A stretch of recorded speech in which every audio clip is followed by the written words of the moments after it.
Hello and welcome to week 1 of the Temple Read Aloud project, where we are teaching early math by providing language exploration using read-alouds and related activities.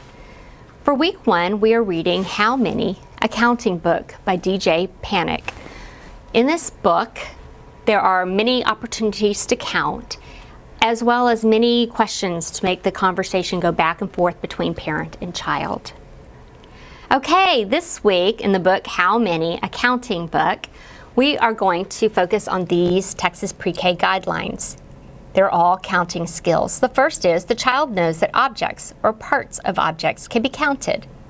Next, the child counts 1 to 10 items with 1 count per item. And the last, the child counts up to 10 items and demonstrates that the last count indicates how many items were counted. There are many opportunities to practice these 3 skills within this book. For target vocabulary, we're going to focus on how many, all, altogether, and most. I'm reminding you that each week you want to make some kind of note card, strip of paper, something. Put these words on paper and put them on your refrigerator or put them on your bathroom mirror, somewhere that you're going to see them many times throughout the week. That will remind you to use these words in everyday conversation with your child. Now, for these words, I'm going to give you kind of some hand gestures to help. For how many, we're going to say, let's count. How many? Let's count. This occurs throughout the book many times. For the word all, we're going to say everyone or the whole thing. For all together, we're going to say all together, counting everyone. And for most, we're going to say the greatest amount. Those are my ideas. You're welcome to tweak that to where it works for you and your child. For challenge terms, the words that we found in this book are least, the smallest one, some, not all, just part, pairs, 2 that belong together. And also in this book, if your child really needs a challenge, there are a lot of words that have EST at the end of the word, meaning most. For example, scariest, longest, smallest, tallest, shortest. You might want to work on that with your child.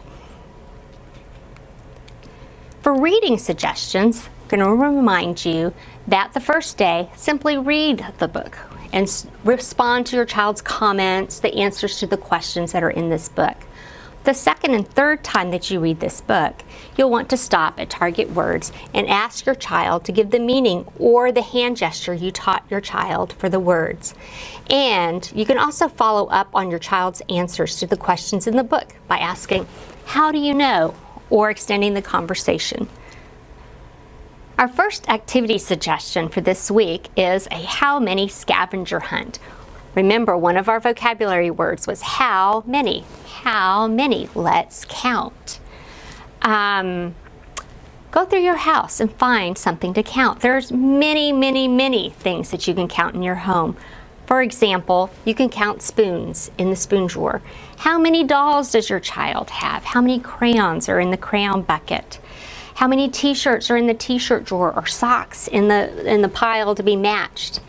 Take turns with your child on whose turn it is to pick what to count and who to count them. You can extend this activity by adding another characteristic, like the spoons in the spoon drawer. How many of them are small? The t-shirts in your child's t-shirt drawer. How many are red? Hey, for your second day activity, we're going to do a number match. Very simple.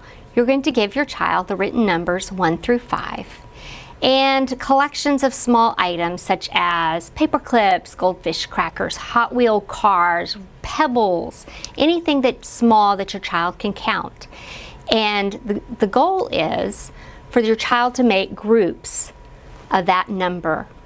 This will allow your child to work on this pre-K guideline that the child verbally identifies with counting the number of items from 1 to 5. You can extend this activity by making small groups and see if your child can tell you how many are in the group without actually counting them. Okay, our third activity for this week is to make silly stew. Now here we're going to collect groups of small objects and have your child follow a recipe for silly stew. Because it's hard to explain, I'm going to show you how to make this. But first, I want to point out that this is going to help your child recognize one-digit numbers 0 through 9. So for this game, I've collected several small items, and I have written a recipe for different kinds of silly stew. So this particular recipe calls for 6 buttons. So my child would count 6 buttons into the stew. It calls for 4 rocks. So my child would count 4 rocks and put them into the stew. It calls for 7 paper clips. So my child would count 7 paper clips into the stew. I don't know if I can count to 7. Then my child would count 5 pom-pom balls and put them into the stew.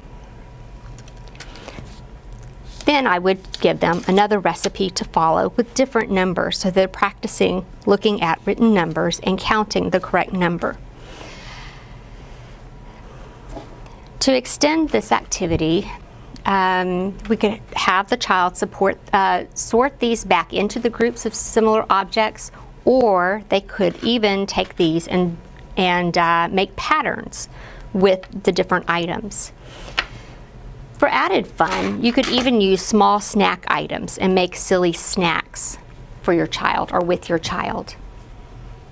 Okay, that's that for this week. I hope you had a lot of fun and looking forward to working with you again next week.